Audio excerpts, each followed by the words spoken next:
Now, last night, the Australian Geographic Society held their annual awards night with the Duke and Duchess of Sussex attending.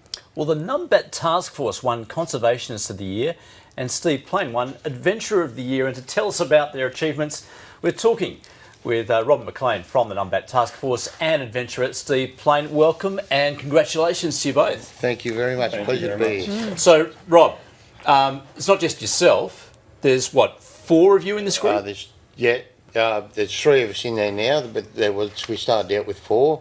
There's myself, John Lawson, who's a caretaker at Dryandra Village, and Sean Van Alphen, who works on the airlines over in Western Australia, but he couldn't be here today. Yeah, so this is also taking part out southeast of Perth. Tell us why you ended up looking after Numbats. I mean, because you're a truckie by trade, aren't you? I deliver meat, I'm a meat delivery driver around the Bunbury area, Right. I've just always been interested in wildlife, and when I moved from Sydney to Western Australia, it was one thing I wanted to see, and I went out to Dryandra one day, and actually John pointed out the first numbat I'd ever seen, and he said there's one over there, and me and the kids went over and been addicted ever since. And why are you addicted to them? I don't know. They're just so cute. I think I've got a problem. Now, Steve, you've achieved remarkable success. Just tell us about your journey, about your injury, and then what you did after that. Yeah, so it was December 2014, swimming over at Cottesloe Beach in Western Australia, quite an iconic beach in Australia, and just got dumped in a wave and broke my neck on impact, and I guess coming through that set myself the goal to climb the 7 summits, so the highest mountain on each continent in under 4 months. So together with my climbing partner John Gupta from the UK, we set off in January this year. Our first stop was Antarctica, travelled to every continent, climbed the highest on each continent, finished on Everest in May this year and set a new world record. Just to put it in context, what was the advice given to you by doctors after that injury?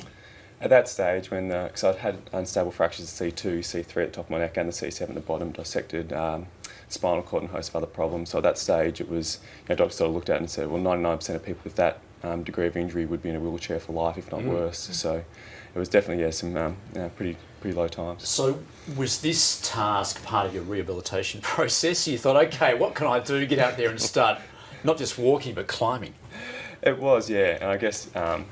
Lying in hospital gave me a lot of time to think and sort of assess what you've done with your life, and sort of coming through that, sort of set myself the goal I knew I'd need motivation to sort of to persevere through all the rehab that I needed to do. So to have set myself a goal like going and climbing again was really beneficial in that. And Rob, as part of the Numbat Task Force, I know you're fond of taking pictures of Numbats. What other work do you do in terms of conservation? Well, we don't call it work for a start. Yeah, we just help out the people when we can. But we've raised some funds to trial a conservation program with detection dogs to help with feral cat control. When you say you've raised some funds, how much have you raised?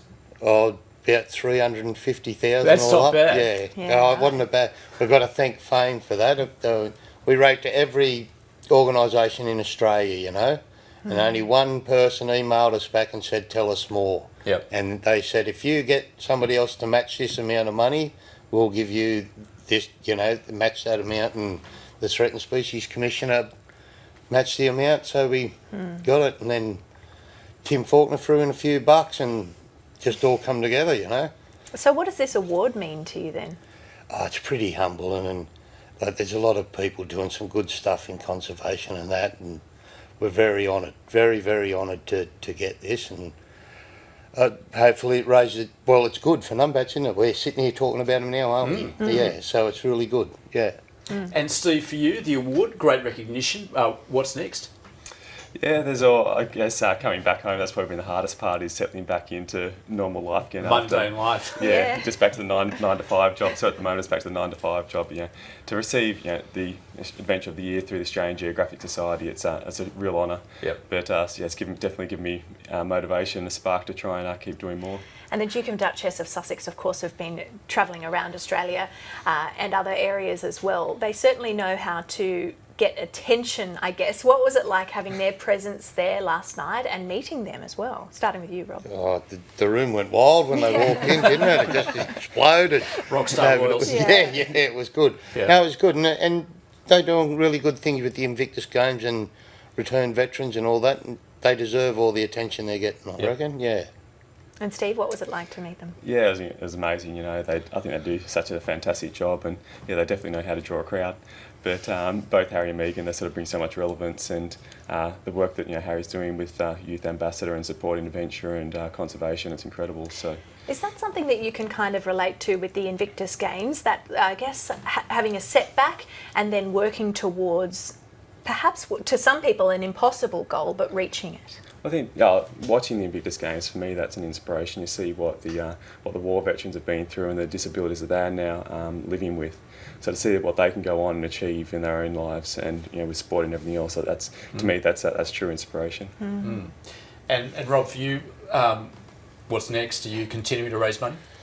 Yeah, well, we'll have a go. We'll see what else we can do. We're going to do whatever we can, and we'd like to keep going, keep raising the profile of Numbats. And it's not just about Numbats. If we protect them where they live, we protect everything else, and it's like an umbrella effect. So we'll keep going, see if we can do a little bit more and go from there, I suppose. I knew my chances were low, but I was hoping you'd bring a numbat into the studio. I know that it probably isn't very wise. I've been asked a few times this trip, No doubt. Well, Rob and Steve, thanks so much for coming in, and congratulations again. No worries, thank you very much. Thank you very much, Joe and Andrew.